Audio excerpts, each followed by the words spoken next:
Les enfants sont rois, partie 18. Assise sous une affiche de prévention contre le vol d'identité numérique, Kimi Dior attend Clara. Dès que la jeune femme la voit, elle se lève et s'avance vers elle. Elle est grande, altière, des cheveux bouclés tombent sur ses épaules. On dirait une Suédoise, songe Clara, et soudain lui revient en mémoire l'histoire de Grégoire Larondeau, la blondeur de cet homme resté à jamais dans l'ombre. Kimi Dior se présente et lui tend la main. Elle balaie la pièce de son regard intranquille, et Clara n'a aucun mal à faire le lien entre la jeune femme qui se tient debout devant elle et la petite fille qu'elle a passé des heures à observer il y a plus de 10 ans. Je ne sais pas si vous vous souvenez de moi. Bien sûr, Kimi. Qu'est-ce que je peux faire pour toi? Je voudrais avoir accès à mon dossier, à mes auditions. Je voudrais savoir ce que j'ai dit. Tout. Ce que j'ai raconté quand Élise Favard m'a ramené. J'ai cru comprendre que c'était votre rôle, de tout vérifier et de tout archiver. J'imagine qu'il reste des traces. Clara lui propose de monter dans son bureau pour en discuter plus tranquillement. Au moment de franchir les portillons, l'espace d'une seconde, Kimi semble hésiter. Clara en profite pour s'excuser. « Je te tutoie, pardonne-moi, c'est de t'avoir connue petite fille. Vous n'êtes pas la seule, tout le monde me tutoie. » Dans l'ascenseur, Kimi observe Clara sans prononcer un mot. Elles sortent de la cabine, la jeune femme lui emboîte le pas.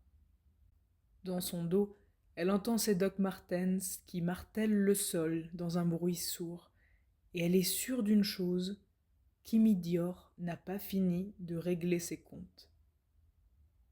Une fois dans le bureau, Kimi regarde de nouveau autour d'elle, apparemment curieuse de savoir où elle met les pieds.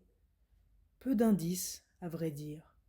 Ni plantes, ni photos, juste un amas de dossiers en cours, érigés en une seule pile plus ou moins stable, et une dizaine de clichés sanglants que Clara prend soin de soustraire à son regard. « Comment tu as trouvé mon nom ?»« Dans les papiers de ma mère, il y a longtemps. Votre visage est le seul que je me rappelle. Tout le reste est flou. Les psychologues, les médecins, les autres flics, j'ai tout effacé, à part vous. Vous vous êtes approché de moi, et je me souviens que vous vous êtes accroupi pour me parler. Au ton de votre voix, je me suis dit, c'est pas si grave. J'avais peur pour Élise. Je crois que j'avais compris, malgré son calme et sa douceur, qu'elle risquait d'avoir de gros ennuis. Je ne l'ai plus jamais revue, vous savez. Vous êtes resté avec moi toute la matinée. Je sais que les extraits de mon audition ont été produits lors des audiences, mais je n'ai pas eu accès à ces documents, ni à aucun élément du dossier. Mes parents n'ont rien voulu me montrer. Tu voudrais savoir quelque chose en particulier? Tout. À l'évocation de cette période, l'esprit de Clara s'échappe un instant et lui revient cet arrière-goût amer que l'affaire lui avait laissé. Il y a eu beaucoup de choses dans la presse, tu sais. La jeune femme l'interrompt. Je ne peux pas vivre avec l'idée que cette femme, la seule qui ait compris ce que nous étions en train de vivre, la seule qui ait tenté d'y mettre fin, a passé 2 ans en prison par ma faute. Ce n'est pas ta faute, Kimi. Élise Favard a passé 2 ans en prison parce qu'elle a enfreint la loi. Elle t'a kidnappé et retenu pendant plusieurs jours.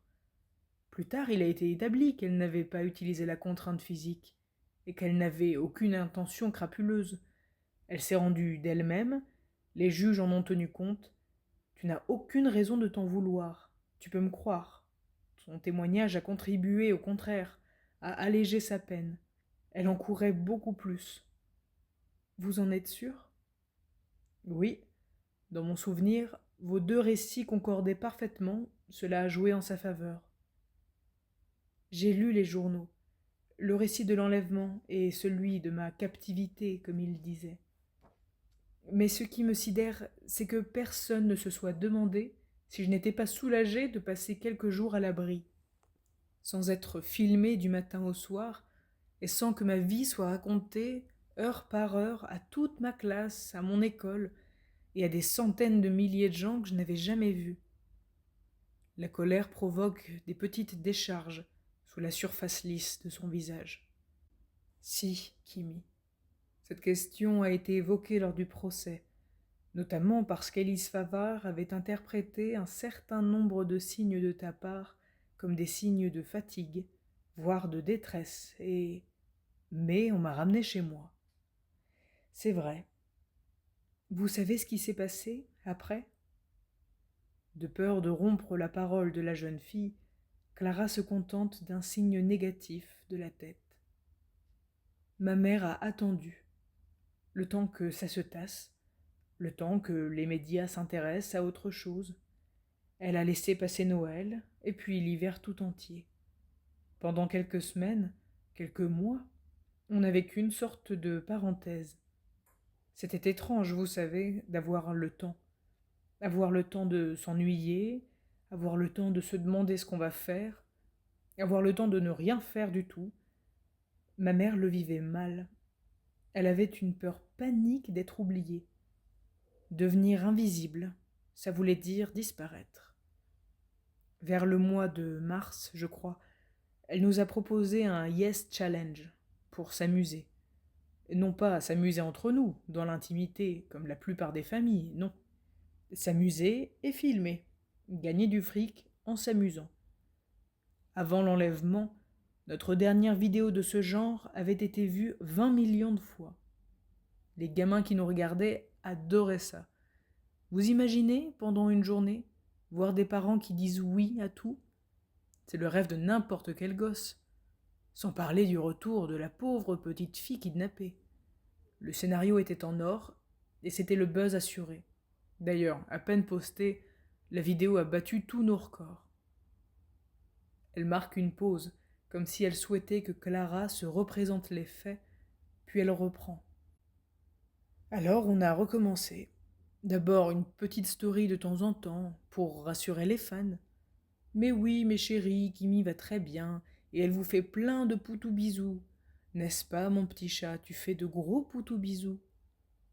Kimi imite à la perfection la voix de sa mère, cette gaieté nasillarde, contrefaite, qu'elle module avec habileté. Clara sourit, mais la jeune fille ne veut pas de ce sourire. Le rythme s'est accéléré. Le procès d'Élise Favard n'aurait pas lieu avant des mois. Les médias nous avaient déjà oubliés, mais pas les fans. Les fans étaient en manque.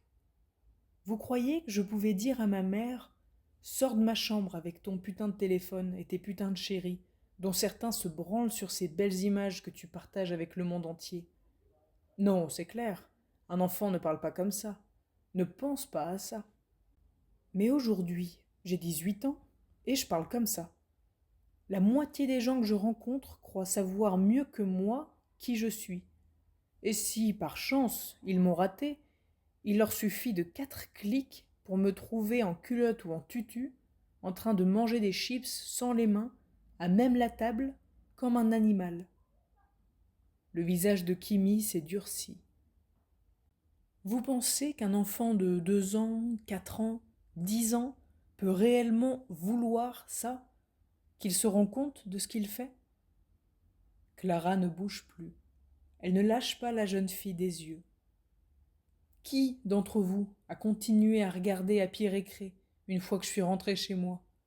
Qui a vu notre super lèche ou croque et notre grande PQ battle en période de confinement ? Qui a vu Samy menotté au barreau de son lit dans une mise en scène débile qui lui a valu les pires moqueries ? Qui a osé parler d'humiliation ? Kimi Dior n'attend pas de réponse. J'imagine que vous aviez plus important à faire. Et la vérité, c'est que la chaîne venait de gagner un nouveau million d'abonnés. Alors, petit à petit, on a recommencé. Oui, au bout de quelques mois, les tournages, les parcs d'attractions, les dédicaces, Tout a recommencé. Kimi reprend à peine son souffle. Comment se faire des amis quand on ne partage rien de leur vie et qu'ils regardent la nôtre à travers un écran? On était seuls, on était à part, admirés ou détestés, adulés ou insultés. La rançon de la gloire, disait-elle. Mais ce n'est pas le pire. Le pire, c'est que nulle part on n'était à l'abri, nulle part hors de sa portée. Cette fois, la jeune femme s'arrête. À ses tempes palpite une fine veine bleue où gronde sa colère. Clara lui propose un verre d'eau que Kimi accepte, puis elle sort du bureau, soulagée de s'éloigner un peu. L'émotion de la jeune femme ravive l'incrédulité qui avait été la sienne devant les images de Happy Récré, et ce sentiment violent de décalage, d'inadaptation qu'elle avait alors éprouvé. Ce sentiment, si elle y réfléchit, qui ne l'a jamais quittée. Elle a oublié Kimi Dior, c'est vrai, ou plutôt elle est passée à autre chose, des cadavres essentiellement, des corps encore tièdes ou totalement refroidis, des corps torturés ou des ossements éparpillés, découverts au fond d'une forêt. Elle a fait son travail, un travail de haute précision qui requiert son acuité et sa concentration. Mais Kimi a raison. Elle n'a pas continué à regarder à pied récré. Lorsque la loi a été votée, elle s'est dit que le problème était résolu. Et comme tout le monde, elle a refermé les yeux. Clara revient dans la pièce, un verre à la main. En son absence, Kimi s'est levée et regarde par la fenêtre. La jeune femme boit d'un trait et se rassoit. Elle est venue pour parler et elle n'en a pas terminé. À 8 ou 9 ans, j'ai commencé à avoir un tic nerveux, un clignement incontrôlé des paupières qu'on voit sur les vidéos quand je suis face caméra. Après m'avoir emmené chez plusieurs spécialistes, ils préconisaient le repos et la patience, car la plupart de ces tics sont transitoires chez l'enfant. Ma mère a décidé que Samy continuerait seul les vidéos d'unboxing. De mon côté, je participerai à d'autres formats, dans lesquels mon problème serait moins visible. Pendant quelque temps, Samy a ouvert seul les paquets et les œufs surprises. C'est à cette époque qu'on a tourné presque tous les 24 heures challenge, qui marchaient très fort sur les autres chaînes familiales. 24 heures dans un carton, 24 heures dans la douche, 24 heures dans un château gonflable, 24 heures dans la cabane en tissu. On s'amusait comme des fous. Clara n'ose pas regarder l'heure. Elle a un rendez-vous, elle est sûre qu'elle est déjà très en retard, mais elle doit laisser la jeune femme aller au bout. Et ensuite, quand le tic a disparu, j'ai commencé à avoir des plaques sur le visage. En quelques semaines, l'eczéma s'est développé. Sur les mains, sur le cou, sur le ventre, une peau de crocodile à faire peur. Ma mère a essayé le maquillage, mais n'importe quel produit cosmétique aggravait le symptôme. Alors peu à peu, Samy est devenu le héros de Happy Récré et j'ai disparu de la chaîne. Vers 13 ou 14 ans, j'ai commencé à fumer des pétards et je me suis tapé la moitié des garçons du lycée d'à côté. L'eczéma est parti, mais je n'avais plus rien de la petite fille modèle que ma mère aimait exhiber. Le costume de princesse était salement déchiré et mon humeur plus du tout compatible avec le décor. Je suis devenue une adolescente presque comme les autres, insolente et en rébellion contre ses parents. Pour les emmerder, je disais que je voulais vivre chez Élise, même si je savais très bien qu'une mesure d'éloignement avait été prononcée. Après plusieurs disputes, contre l'avis de ma mère, mon père a accepté de m'envoyer en internat. Une fois là-bas, je me suis teint les cheveux en noir ébène et j'ai décidé de m'appeler Karine. J'ai prévenu le proviseur et les professeurs, j'ai dit que c'était une question de vie ou de mort. Quand on me demandait si j'étais Kimi Dior, je répondais que c'était ma cousine, et une vraie connasse. Les élèves ont vite compris qu'il ne fallait pas insister. Certaines filles ont continué à se moquer de moi, à voix basse ou sur les réseaux sociaux. Je m'en foutais. Ma peau était lisse et je respirais. Happy Récré s'est arrêté. Bien sûr, ma mère a maintenu son compte sur Instagram pour tous les happy fans qui voulaient avoir des nouvelles de la famille.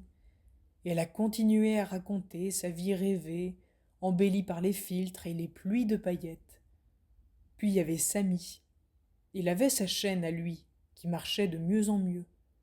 Quand je suis partie, elle est devenue sa coach, sa styliste, sa directrice financière. Samy n'a jamais rien remis en question. Elle lui a dit qu'il vivait une vie exceptionnelle, formidable, et il l'a cru. L'espace d'un instant, Clara revoit le petit garçon de 8 ans qu'elle avait rencontré chez eux, vif et inquiet, et tente d'imaginer le jeune adulte qu'il est devenu.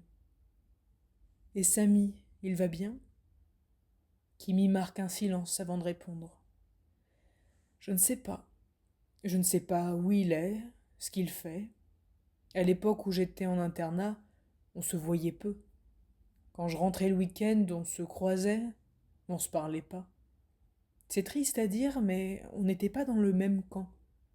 J'avais déclaré la guerre, et je me suis mis dans la tête qu'il pactisait avec l'ennemi. Il faisait toutes ses vidéos sur sa chaîne, toujours sous le contrôle de maman, et avec maman en guest star. Pour moi, c'était juste un collabo.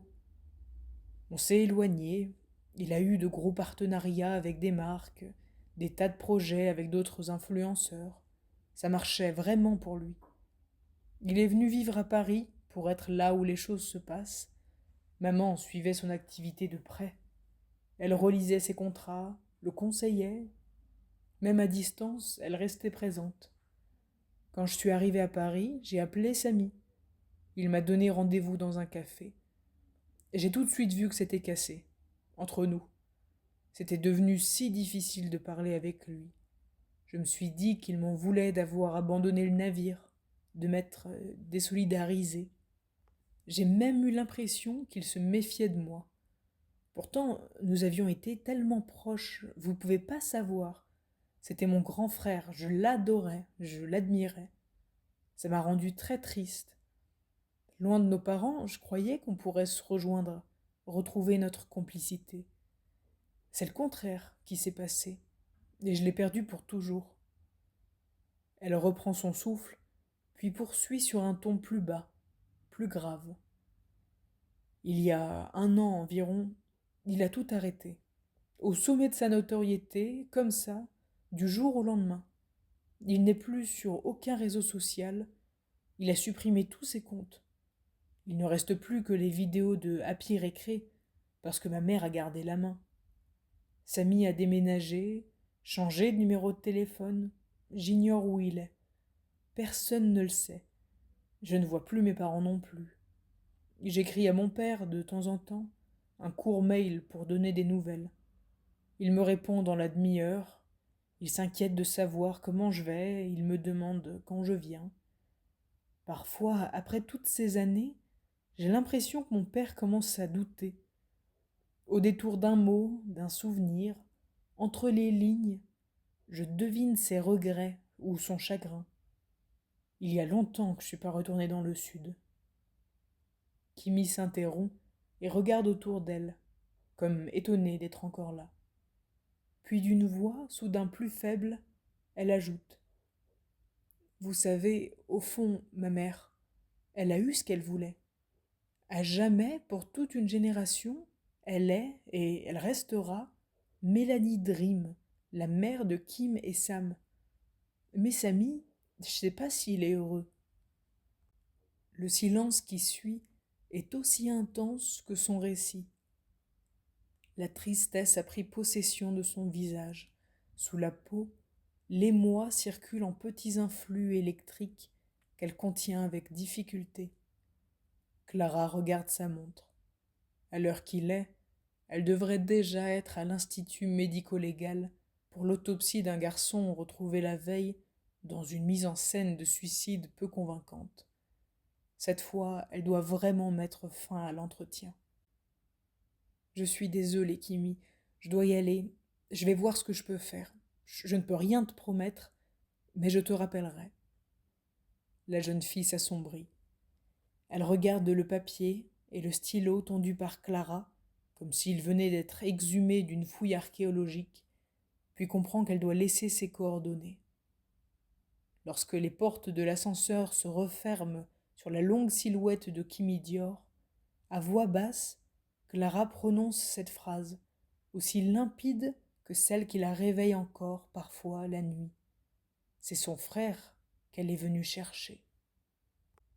En sortant du bastion, Kimi marche en direction de la station de métro. Avec un peu de chance, elle trouvera un vélo électrique à la borne. Elle a réussi à voir Clara Roussel. Elle n'est pas sûre d'être parvenue à la convaincre. Elle n'a pas eu le temps. Elle aurait voulu lui raconter tout, depuis ce jour où Élise Favard l'a ramenée dans cet immeuble en verre, au couloir de labyrinthe, jusqu'à celui de ses 18 ans, où elle a décidé d'y retourner. Elle s'est souvent demandé pourquoi elle se souvenait de cette femme, alors que sa mémoire a effacé les autres visages, tous ces adultes aux voix douces, pleines de précautions, qui avaient examiné son corps et lui avaient posé des questions. En la découvrant ce matin, si petite et en même temps si magnétique, elle a songé que c'était peut-être parce qu'elle avait la taille d'un enfant.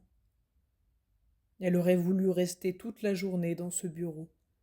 Elle aurait voulu se délester de sa colère, de sa culpabilité, de son chagrin. Abandonner entre ces murs des années de joie contrefaite et de mal-être indicible. Elle n'a pas su trouver les mots.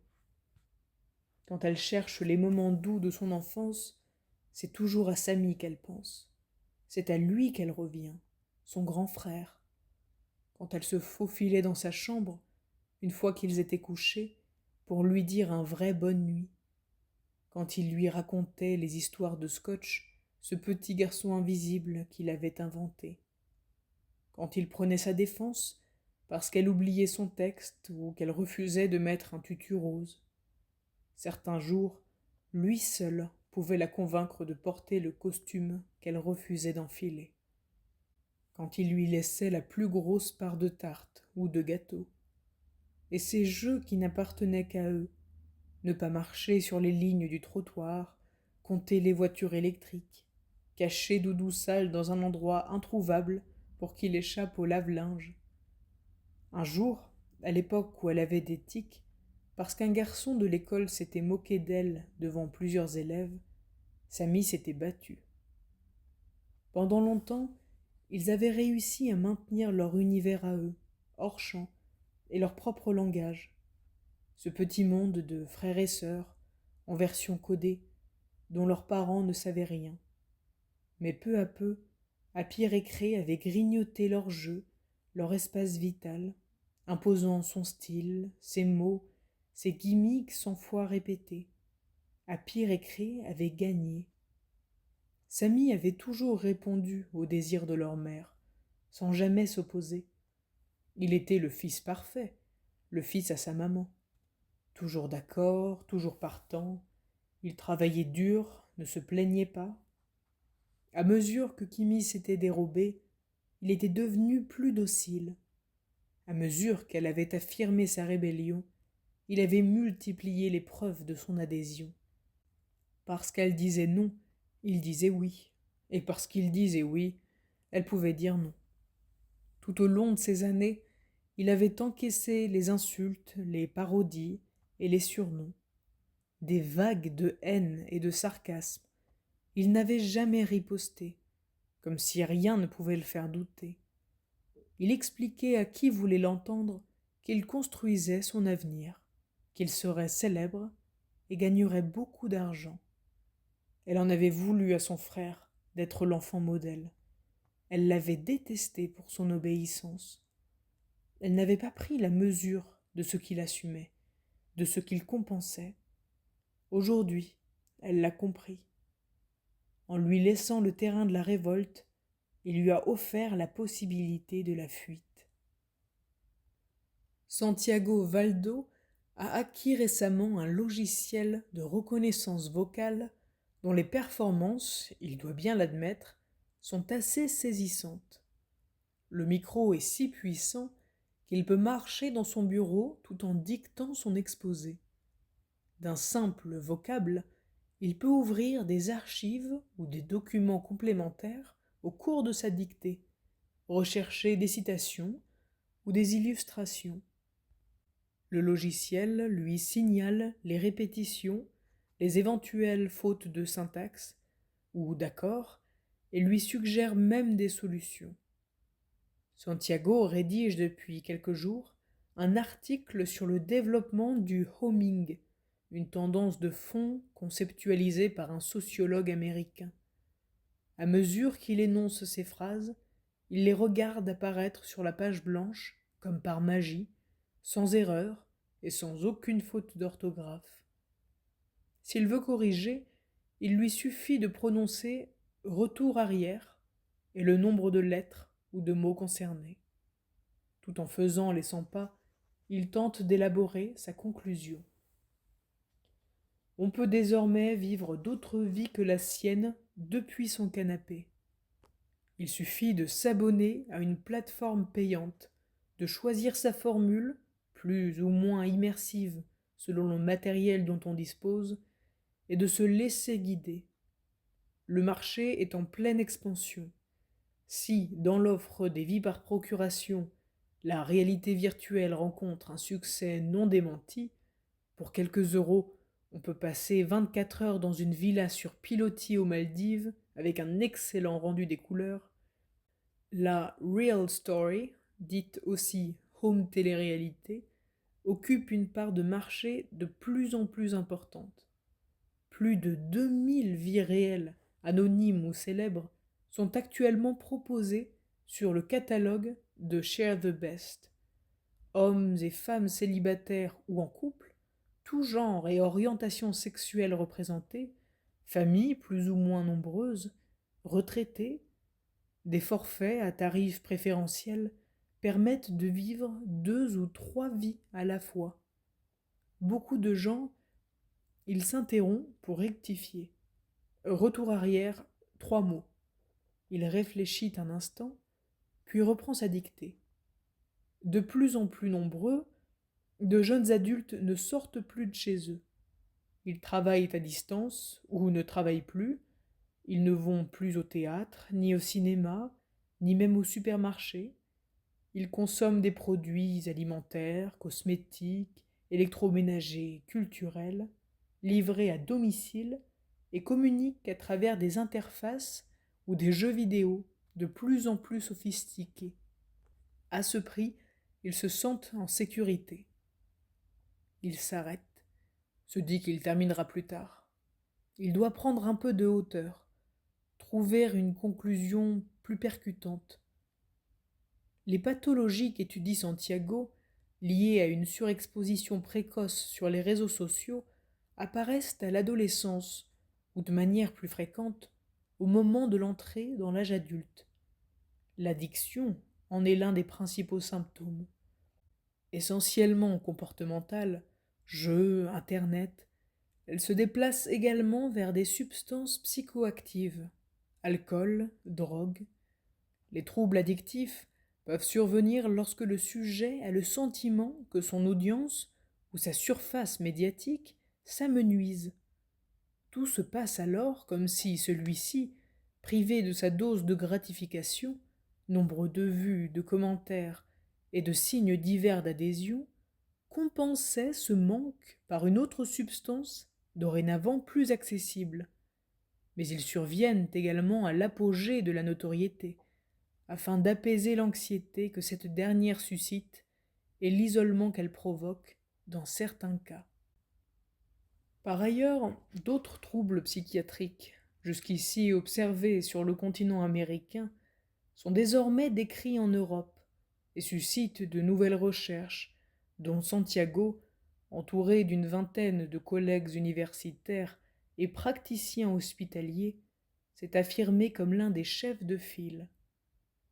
Après 2 conversations téléphoniques avec Samy Dior, il est pratiquement certain que celui-ci présente les signes les plus caractéristiques du syndrome dit de Truman Show, observé pour la première fois à Los Angeles dans les années 2000.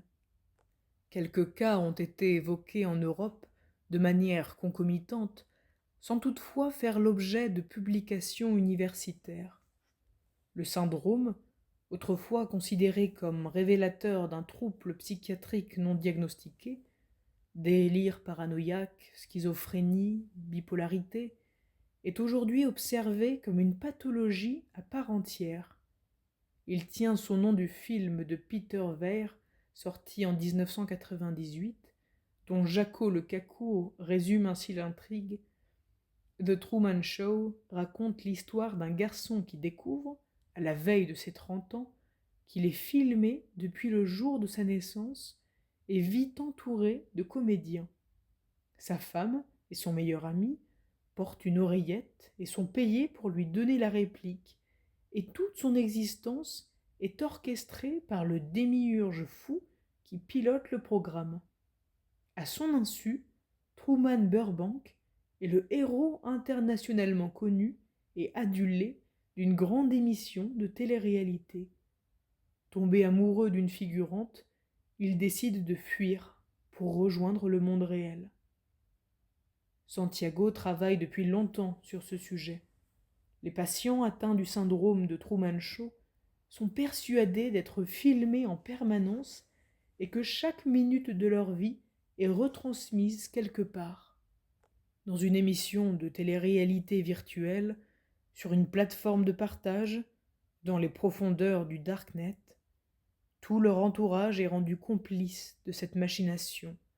Les amis, les collègues, les membres de la famille jouent des rôles assignés au préalable, les mettent à l'épreuve ou contribuent à leur dissimuler la vérité. L'angoisse extrême, le plus souvent antérieure, ressentie par ces patients, trouve une explication rationnelle dans l'idée d'un complot généralisé. Persuadés que l'attention générale est centrée sur eux et qu'un public invisible les observe, ils permettent ainsi à cette angoisse de devenir légitime. Dans le cas de Samy Dior, le trouble n'est pas seulement une représentation. Il se nourrit de souvenirs d'enfance précis et vraisemblablement traumatiques. Dans les formes les plus graves de la pathologie, le sujet pense que son esprit et son corps sont contrôlés par des technologies de pointe ou en cours d'expérimentation. Entouré d'objets connectés, il se vit comme un objet lui-même, commandé à distance par une instance invisible et malfaisante. Le patient peut aller jusqu'à entendre des voix qu'il croit directement produites dans son cerveau par différents systèmes de transmission, tandis que ses souvenirs lui apparaissent comme des images implantées à son insu. Il est alors persuadé qu'aucun organe de son corps ne peut échapper à cette emprise. Au cours des 5 dernières années, une vingtaine de diagnostics de syndrome de Truman Show ont été posés en France, correspondant à des patients nés après 2005, exposés dès leur plus jeune âge sur les plateformes de partage ou les réseaux sociaux. À ce stade, l'incidence de cette exposition précoce demeure néanmoins une hypothèse de travail.